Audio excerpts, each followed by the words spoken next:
Next we have Imogen. So Imogen, as a small child, Imogen refused to learn to read as a rebellion against the injustice of being sent to school. They're now at Swinburne University of Technology studying creative writing. What a turnaround. Through fiction and poetry, Imogen hopes to portray the alienation, madness and joys of modern Australian life. Tonight they are reading their original piece, Forgotten Fluorescence, about the glow sticks we received at events and often too quickly discarded of. Have we ever considered how the glow stick might feel?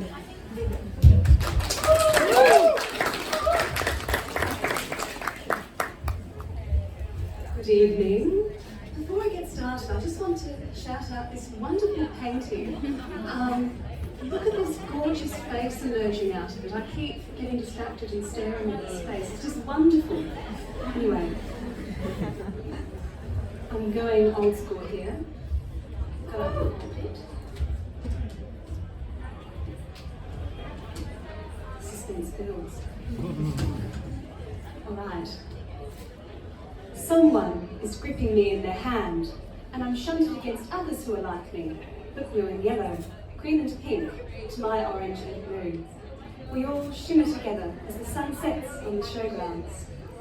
Your fingers feel their way to find me, and you pluck me out of the sweaty volunteer's hand.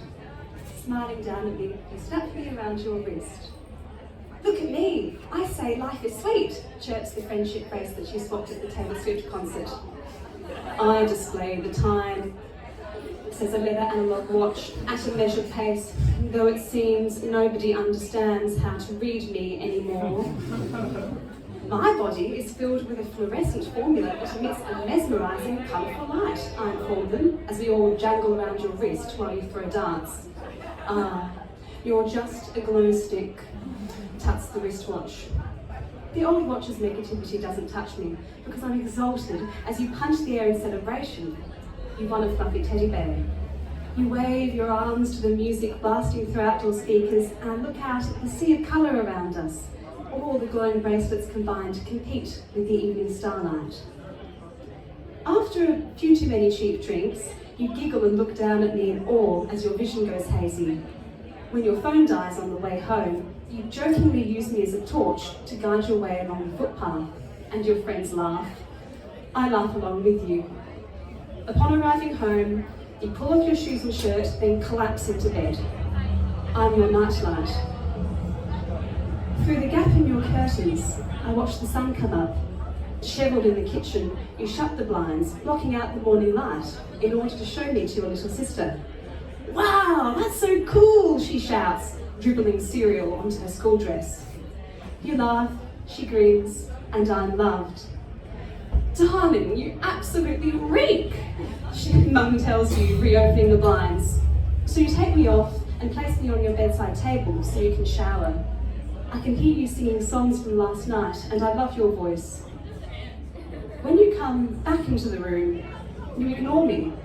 You replace your watch on your wrist and consider life is sweet, but decide to leave it off today.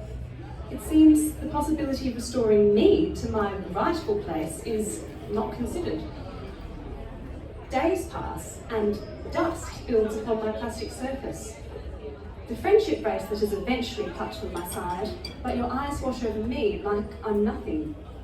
The teddy bear receives pride of place on your pillow. Why do you love that thing more than me? It has no talents. Moths crawl over me and deposit excrement on the receipts you pile on top of me. I long for your touch. Maybe your sister will find me. When she secretly sneaks into your room, she's looking for your chocolate stash, not for me. She finds it and flees. I watch you get ready, adding earrings, a necklace, a brooch, a ring, and me? No, never me. Why do I keep hoping? Weeks pass, and you decide it's time you tidied your room. First the floor, then the desk, then the dresser, then yes, the bedside table. Moth carcasses are cleared away, receipts are crumpled and tossed. And at last, you see me. Was that a smile? As you pick me up, do I spy a loving glimmer? You turn off the lights, and it's been too long, and I've lost my gleam. You have the gall to shrug. Into the rubbish bin I'm thrown, discarded, unwanted, unloved. You will never think of me again. I'm shunted against broken hair ties, used tissues and bread crusts. I listen as your footsteps recede and hear you humming a blissful tune. Don't you recall how we danced?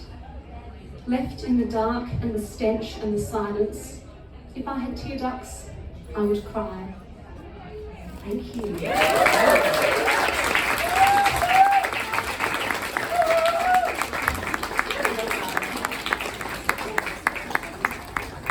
Thank you. Next we have Juliet. Juliet is a writer based in Toronto.